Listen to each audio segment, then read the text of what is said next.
Spit to a, cop to a, super goddamn Connecticut State Trooper to a, little Brian Fahey. I'm a goddamn Connecticut State Trooper! Has been allowed to resign with honor and a big disingenuous thank you for your impeccable service to the citizens by the Connecticut State Police. And a big fat generous taxpayer funded premium platinum parachute pension. My God, that's a lot of peas. But we are not alone.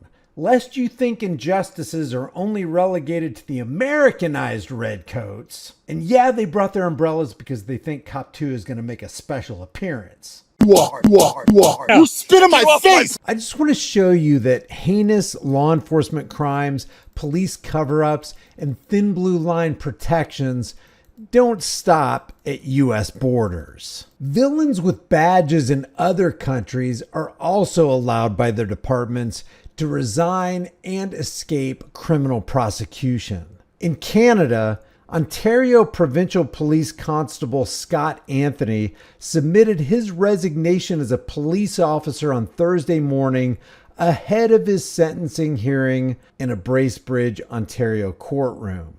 This 27-year veteran officer pleaded guilty in February of 2025 to assault causing bodily harm in the attack on a man who was under investigation for simply trespassing at a rail yard in MacTier. Ex-Officer Anthony here, who's 52 frickin' years old, apologized to the man he brutally assaulted during a violent arrest that was caught on camera just after 3 a.m. on July 10th, 2022. Scott Anthony is represented by Toronto defense lawyers Peter Brody and Peter Ketchinson. Brody read the apology letter to the court on behalf of his client. The letter said, "I have come to terms. I am no longer mentally fit to serve. I made a mistake, a serious mistake," he said. "I was experiencing traumatic stress." No longer mentally fit? He made a mistake? The only mistake he thinks he made is that he didn't check for cameras before trying to beat the life out of another man. We've seen this type of situation a lot in this channel, and we can surmise that the only thing he's sorry for is that he got caught. The defense explained to the court that Anthony feared for his safety on his way to the call, saying he was mistakenly under the impression that he faced a serious threat that night from an individual who was hostile and violent toward police. Quote, "My mind told me that my life was in danger and to panic." Still, Anthony called his actions inexcusable and, quote, "deserving of punishment for using fists, kicks, knees, and weapons." Just imagine this, guys. You got an officer, a guy who has years of training, a bulletproof vest, a taser, a gun, pepper spray, a radio, and backup, is still scared of a skinny, shirtless, unarmed, homeless dude. This guy's been with the department for 27 years. You think this is his first trip down brutality lane? I mean, for a guy who claims that his actions are inexcusable, he sure does have a boatload of excuses. The Crown, Vlatko Kardzik, called it a prolonged, brutal assault on a defenseless victim who is in a state of mental health crisis, vulnerable, and posed no threat to police that night.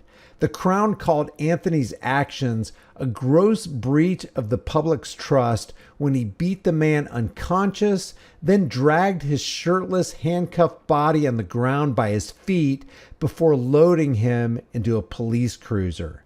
The bloodied man was taken to the hospital with several injuries to his head, torso, arms, and legs. And to add insult to injury, the unconscious man was initially charged by police with assault with intent to resist arrest. And everybody had complete faith in Officer Anthony. That is, until the security footage came out. Video from the area was brought to the attention of the Special Investigations Unit, and Anthony was subsequently charged with assault causing bodily harm, and 1 count of assault with a weapon following the SIU investigation.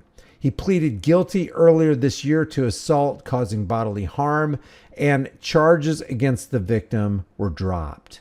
But if it was anybody other than a thin blue line thug, well, you and I would have gone straight to jail.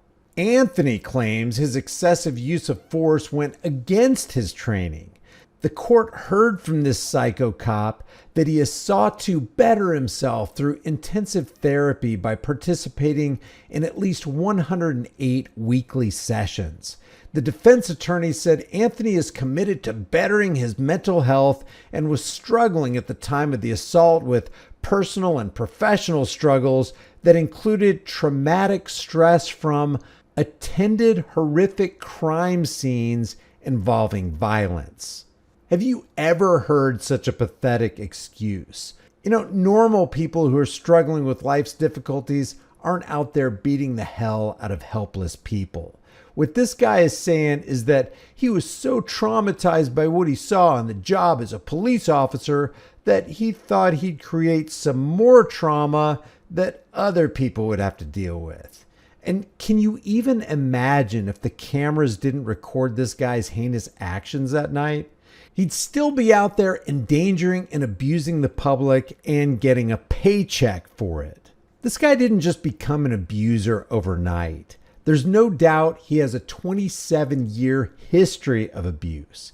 And in my opinion, somebody needs to interview his wife and his kids. I don't even know how this woman can stay with him without wondering if she's next.